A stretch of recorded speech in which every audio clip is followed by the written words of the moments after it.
சோழிங்கநல்லூர் தொகுதிக்கு உட்பட்ட உள்ளகரம் 185வது வார்டில் முத்தமிழறிஞர் டாக்டர் கலைஞர் 6ஆம் ஆண்டு நினைவு நாளையொட்டி 185வது வட்ட செயலாளர் ஜே. திவாகர் அவர்கள் தலைமையில் கலைஞரின் திருவுருவப் படத்திற்கு மலர்தூவி மாலை அணிவித்து மரியாதை செலுத்தினர்.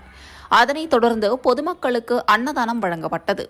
இதில் கட்சி நிர்வாகிகள், பொதுமக்கள் என ஏராளமானோர் கலந்து கொண்டு அஞ்சலி செலுத்தினார்கள்.